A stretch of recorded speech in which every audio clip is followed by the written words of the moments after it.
Normalmente este ha sido un tema sostenido por los sectores, por las fuerzas progresistas, por las fuerzas de izquierda, ¿no? Y por eso llama la atención que el tema resurge y se ponga con tanta fuerza y con buena disposición, matizada en un gobierno de derecha. Y no durante 20 años...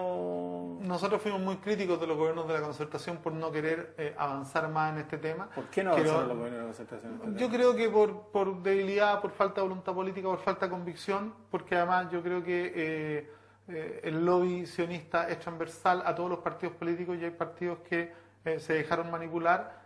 Quiero decir además que era un tema que no estaba en la palestra, ¿no? Y fuimos muy críticos con el gobierno de la concertación y vamos a ser críticos con cualquier gobierno que no reconozca el derecho internacional. Yo quiero hacer una acotación.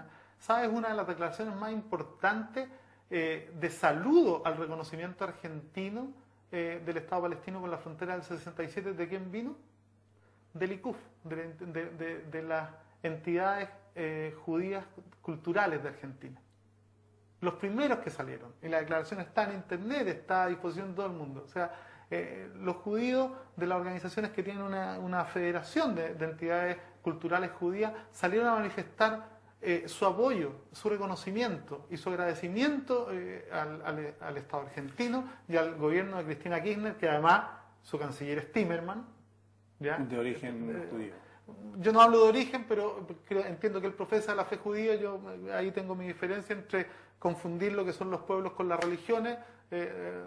Nadie es de origen católico, pero tiene una cercanía particular. El lazo familiar, y sin embargo él salió diciendo, y el lazo religioso. Él salió diciendo que el reconocimiento de Argentina era una decisión soberana y que era lo que había que hacer, que Argentina había llegado a la convicción de que era necesario y que había llegado el minuto de reconocer Palestina con la frontera del 67 para detener los procesos que Israel estaba haciendo, desoyendo a todo el mundo. Yo quiero decir que todo el mundo ha rechazado la continuidad de las construcciones israelíes en los territorios palestinos. Daniel, tú eres arquitecto.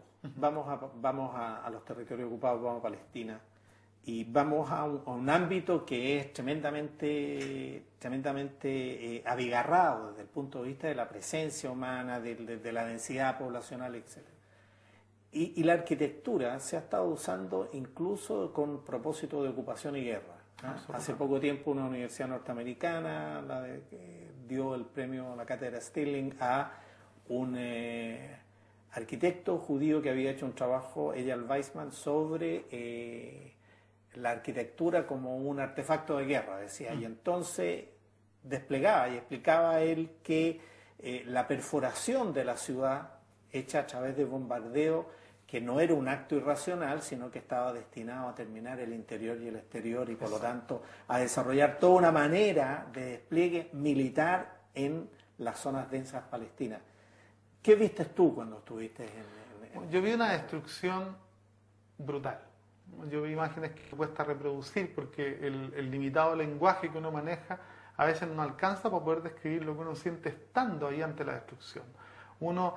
Aquí se habla con eufemismo, hablan de los bombardeos inteligentes. Cuando mueren niños hablan de los daños colaterales.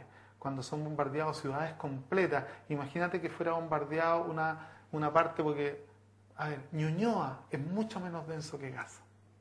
Ñuñoa. Imagínate si ¿será posible poder bombardear Ñuñoa con bombardeos inteligentes para que mueran solo los que deben morir? No. Si en el último invasión a Gaza murieron 1.400 civiles, de los cuales 500 eran menores de 18 años.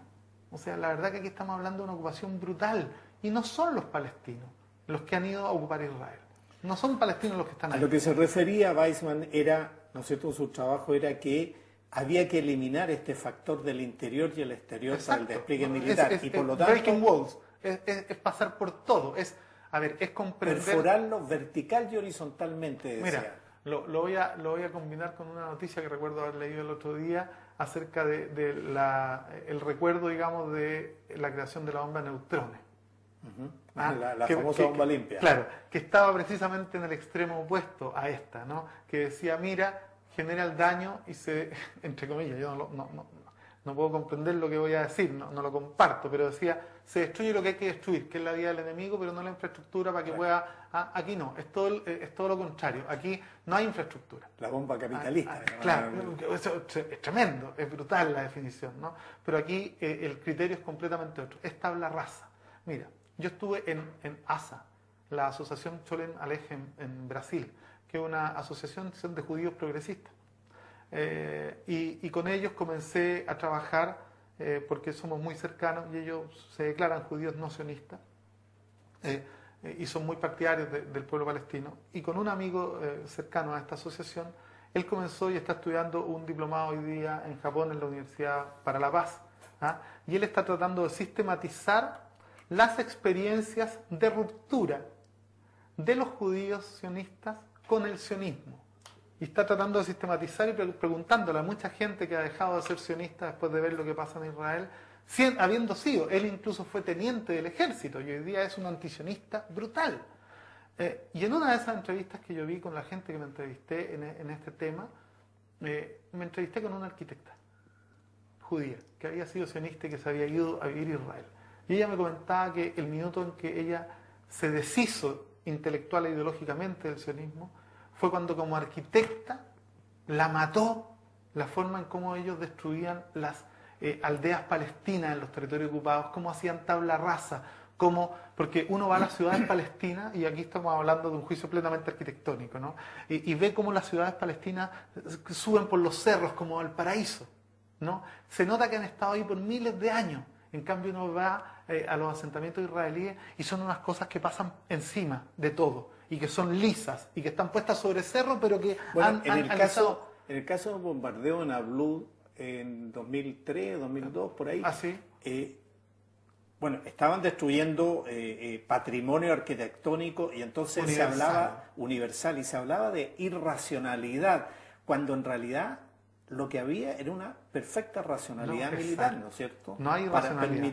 Hay una racionalidad perversa, que es completamente distinta. Que en este caso es una racionalidad militar, es decir, enseñemos o generemos las condiciones físicas para poder hacer el despliegue militar con un concepto que le llaman nuevo, que lo inventó además el Estado Mayor de Israel, que se llama el enjambramiento de fuerza en zona urbana densa. O sea, te hago esta reflexión porque te quiero preguntar tu opinión, porque nosotros tenemos convenios con el Estado de Israel, convenios de asistencia militar, convenios de asistencia de diferentes tipos, y no sabemos realmente qué es lo que están haciendo. ¿Ah? No pasan los contenidos de los intercambios, no están fuera de control. ¿Cuál es tu opinión sobre este tema? Bueno, la verdad es que nosotros consideramos que son muy delicados algunos intercambios. ¿Ah? De hecho, nosotros tenemos una campaña que es la de BDS, ¿no? La del boicot, la desinversión y el boicot tanto artístico, cultural y académico hacia el Estado de Israel, porque entendemos y tomamos la experiencia del apartheid sudafricano. Fue cuando el mundo entero fue capaz de decirle a Sudáfrica, oigan, ¿saben qué? Ya no soportamos más esto, que generó un aislamiento que permitió que esta combinación de fuerzas internas y fuerzas externas terminaran con el apartheid sudafricano. Por eso que nosotros somos y decimos, no, miren, la verdad es que aquí, cada vez que se firma un acuerdo de intercambio comercial con Israel, se le premia al Estado de Israel por la ocupación. Se le premia con dólares que se convierten en balas sobre Gaza, en bombas sobre Gaza, en asesinatos selectivos, ¿no? Contra todo eso queremos detener. La reacción extremista al revés. La verdad es que yo no soy religioso, me carga el fundamentalismo sionista, me carga el fundamentalismo islámico, me carga el fundamentalismo cristiano de las cruzadas. Estoy hablando en términos muy personales. Yo siento que el gran desafío de la humanidad hoy día es ser muy radicales, y matarnos por pensar distinto lo venimos haciendo hace muchos años. Lo más radical hoy día es atrevernos a pensar y a mirarnos como iguales, con los mismos derechos para todos. Entonces uno podría preguntar, si alguien piensa, por ejemplo, en el derecho a retorno de los palestinos, uno digamos, mira, hagamos un acuerdo, o le permitimos a todos retornar o no se lo permitimos a nadie. Y yo pongo, bueno, y la ley de retorno israelí que le da a cualquier persona con una nacionalidad en cualquier parte del mundo el derecho a tener la nacionalidad israelí por el solo hecho de profesar la religión judía y decidir retornar a Israel, aunque tu familia no haya tenido en las últimas 15 generaciones ninguna relación con el Estado. Entonces, ¿cómo le vamos a decir a los palestinos que salieron hace 50 años expulsados que los otros pueden volver y que ellos no? Yo creo que aquí lo que hay que hacer es establecer un justo medio en donde todos seamos iguales y donde lo que sea válido para los otros sea válido para nosotros. O sea, a mí, por ejemplo, digo, los asentamientos israelíes en los territorios palestinos. Sí.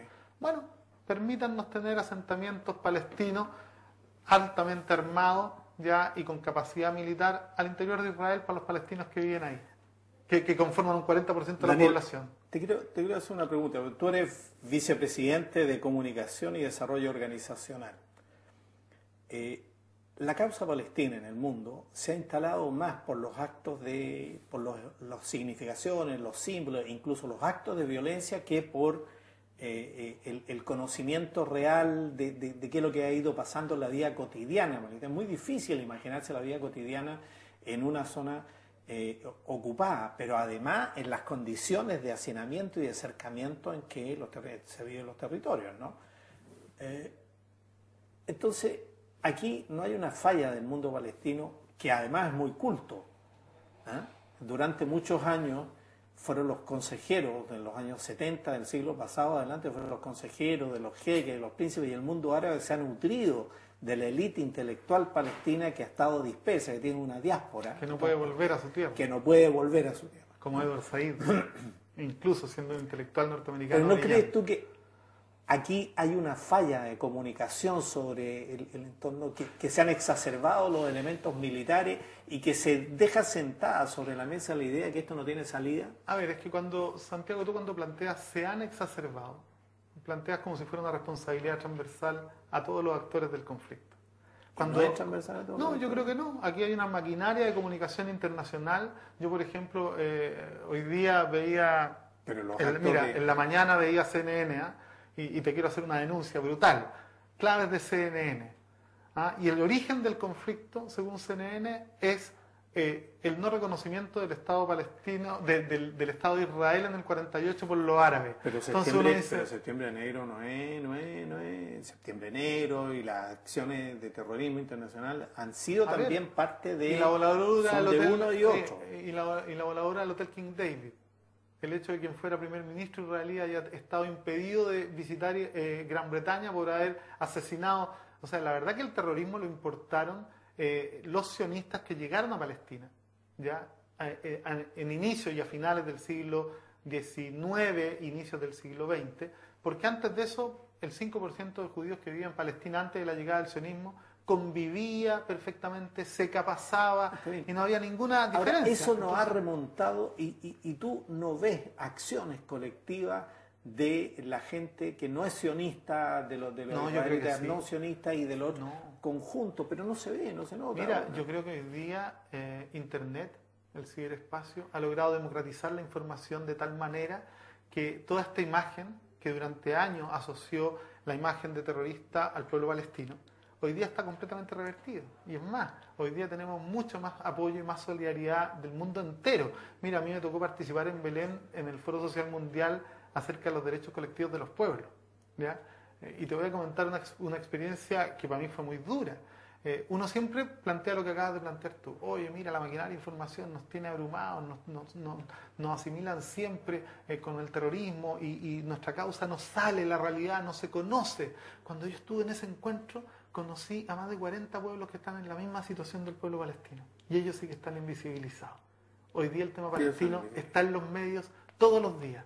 Yo te podría mencionar a los kurdos, a los tamiles, te podría mencionar a los armenios, te podría mencionar 40, mira, está lleno. Y sin embargo los palestinos hemos logrado detener esta maquinaria de información y al menos hacerle, acotarla. Pero es brutal la maquinaria de desinformación, ¿ya? O sea, hasta el día de hoy ellos ponen el inicio del conflicto en la partición del 47. Ellos se olvidan de toda la inmigración ilegal que llegó a Palestina. Ellos se olvidan de cómo los palestinos, cuando empezaron a arrancar de los pogroms de la Rusia zarista, los judíos le abrieron los brazos a los inmigrantes judíos porque los sentíamos como hermanos.